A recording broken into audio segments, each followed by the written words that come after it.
اعوذ باللہ من الشیطان الرجیم بسم اللہ الرحمن الرحیم۔ میں ہوں توقیر حسنین اور آپ دیکھ رہے ہیں میرا چینل توقیر سائنس اکیڈمی۔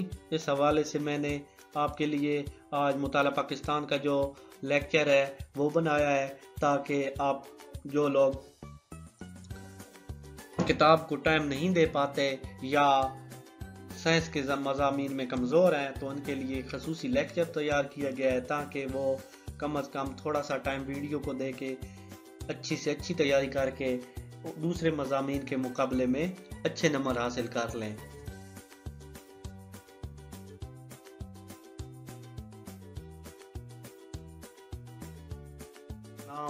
اس کا آج مطالعہ پاکستان کلاس نام کا آج ہم پہلا باب پڑھیں گے۔ پہلے باب کا نام ہے نظریہ پاکستان کی اساس، یعنی پاکستان کی نظریاتی اساس، نظریہ پاکستان کی نظریاتی اساس۔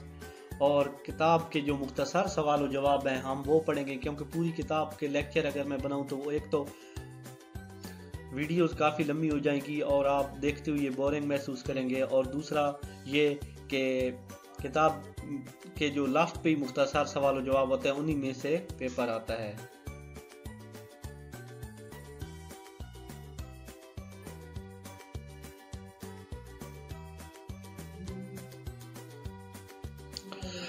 سوال نمبر 1 ہے توحید سے کیا مراد ہے؟ 9-10 کے کلاس میں ایک بات ضرور یاد رکھے کہ کوئی بھی سوال جواب آتا ہے تو وہ کم از کم 2 یا 3 لائنوں میں ضرور دیں تاکہ آپ کو پورے نمبر ملے۔ توحید جو لفظ ہے وہ واحد سے نکلا ہے اور واحد کا معنی ہوتا ہے ایک۔ توحید سے مراد یہ ہے کہ اللہ تعالیٰ ساری کائنات کا مالک ہے، اس کا کوئی شریک نہیں اور نہ ہی کوئی چیز اس کے علم سے باہر ہے۔ سوال نمبر 2 ہے ان اللہ علی کل شیء قدیر۔ اس کا ترجمہ ہے کہ اللہ تعالیٰ ہر شے پر قادر ہے، یعنی ہر چیز پر قدرت رکھتا ہے۔ سوال نمبر 3 ہے عقیدہ رسالت سے کیا مراد ہے؟ عقیدہ رسالت کا مطلب ہے رسولوں پر ایمان لانا۔ دائرہ اسلام میں آنے کے لیے لازم ہے کہ رسالت کو دل و جان سے تسلیم کیا جائے اور کسی اعتبار سے بھی اس میں شک و شبہ نہ کیا جائے۔ قرآن اور اسوہ رسول صلی اللہ علیہ وسلم کو سرچشمہ ہدایت ماننا عقیدہ رسالت کا لازمی تقاضا ہے۔ عقیدہ رسالت کا مطلب یہ ہے کہ جو بھی بندہ اسلام میں آتا ہے وہ نبی پاک پر، سارے رسولوں پر ایمان لائے اور اس میں کسی قسم کا شک و شبہ نہ رکھے۔ سوال نمبر 4 کا آتا ہے نظریہ پاکستان سے کیا مراد ہے؟ نظریہ پاکستان مسلمانوں کی سیاسی، معاشرتی، ثقافتی اور معاشی قدروں کی حفاظت کے لیے کیے جانے والے اقدام کا نام ہے۔ یہ آپ کو تھوڑا ایزی سمجھا دیتا ہوں کہ نظریہ یعنی نقطہ نظر ہوتا ہے، اور پاکستان ہمارا ملک ہے، اس کے حوالے سے نظریہ پاکستان یعنی پاکستان کا نظریہ، اس سے کیا مراد ہے؟ اس سے مراد یہ ہے آسان لفظوں میں کہ مسلمانوں کی جو سیاسی، معاشرتی یا مذہبی زندگی تھی اس کی حفاظت کے لیے کچھ اقدام کیے گئے ہیں، ان اصولوں اور ان اقدام کا نام نظریہ پاکستان ہے۔ سوال نمبر 5 ہے قائد اعظم نے اسٹیٹ بینک کا افتتاح کرتے ہوئے کیا فرمایا تھا؟ قائد اعظم محمد علی جناح آپ کو پتہ ہے بانی پاکستان ہے اور انہوں نے پاکستان کے لیے بے شمار کوششیں کی۔ تو سب سے پہلے جب پاکستان بنا تو انہوں نے سب سے پہلے اسٹیٹ بینک بنایا۔ اسٹیٹ بینک وہ ہے جس کی آج بھی موریں وغیرہ پاکستان کی کرنسی پر لگی ہوئی ہیں اور اسی سے پیسہ شائع ہوتا ہے۔ تو قائد اعظم نے اسٹیٹ بینک کا افتتاح کرتے ہوئے فرمایا مغرب کے معاشی نظام نے انسانیت کے لیے ناقابل حل مسائل پیدا کیے ہیں اور یہ لوگوں کے درمیان انصاف قائم کرنے میں ناکام رہا ہے۔ ہمیں دنیا کے سامنے ایک ایسا معاشی نظام پیش کرنا چاہیے جو اسلام کے صحیح تصور، مساوات، سماجی انصاف کے اصولوں پر مبنی ہو۔ اس سے مراد یہ ہے کہ جو مغرب کا معاشی نظام ہے، جو ہندوؤں نے بینک نظام یا انگریزوں نے بینک کا نظام بنا ہوا تھا، وہ سارا سود پر مبنی تھا اور اس سے لوگوں کو اور مسائل ہو جاتے تھے۔ مثلا ایک آدمی اگر قرضہ لیتا تھا تو اس پر اتنا سود لگ جاتا تھا کہ وہ قرضہ ساری زندگی واپس کرتا رہتا تھا۔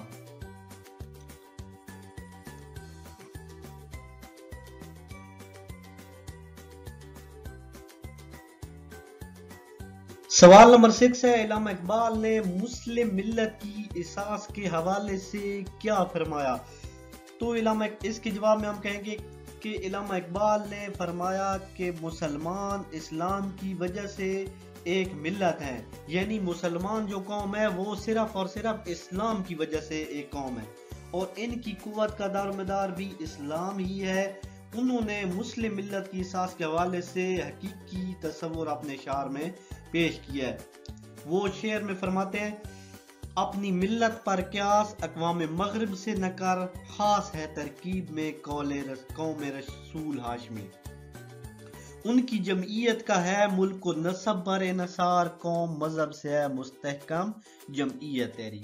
ماشاءاللہ علامہ اقبال نے اس شعر میں پورے مسلمانوں کا جو تصور ہے ایک ملت کا، وہ ایک سمجھے دریا کو کوزے میں بند کرنے والی مثال ہے کہ علامہ اقبال نے فرمایا ہے کہ جو اپنی قوم ہے مسلمانوں کی، اس سے اقوام مغرب یعنی مغرب کی قوم سے اس کا موازنہ نہ کرو، کیونکہ آگے فرماتے ہیں خاص ہے ترکیب میں قوم رسول ہاشمی، یعنی جو رسول کی قوم ہے ہاشمی وہ خاص ترتیب میں ہے، جو ہم ہیں مسلمان خاص ترتیب ہے ہمارا دین۔ ان کی جمعیت کا ہے ملک و نسب بر انحصار، یعنی جو وہ اکٹھے ہوئی ہیں وہ ملک نسب ذات اس پہ اکٹھے ہیں، جبکہ ہمارا مسلمانوں کا جو نظریہ ہے اور قوم ہے وہ مذہب سے مستحکم ہے۔ ہم مسلمان ہیں، ہم جو بھی قومیں ہیں راجپوت عوان یہ وہ سب ہمارے درمیان یہ تصور نہیں ہے، ہم گورے کالے سب اکٹھے ہیں۔ ہم نے کبھی اپنی قوم یا اس اور ملک و نسب پر ایک دوسرے سے فخر نہیں کیا ہے۔ سوال نمبر 7 ہے، اخوت کے بارے میں حضور اکرم صلی اللہ علیہ وآلہ وسلم کا ارشاد مبارک کیا ہے؟ جب بھی آقا دو جہاں کا نام آئے تو ایک دفعہ ضرور درود شریف پڑھا کریں، اس سے آپ کو بے شمار فوائد حاصل ہوگی۔ اللہم صلی اللہ محمد وآل محمد۔ اس کے جواب میں ہم کہیں گے کہ حضور اکرم صلی اللہ علیہ وآلہ وسلم کا ارشاد ہے کہ مسلمان مسلمانوں کا بھائی ہے، وہ اس سے خیانت نہ کرے۔ آپ نے کینہ اور حسد سے باز رہنے کا درس دیا ہے، لہذا مسلمانوں کو چاہیے کہ وہ اتفاق سے رہیں اور ایک دوسرے کی مدد کریں۔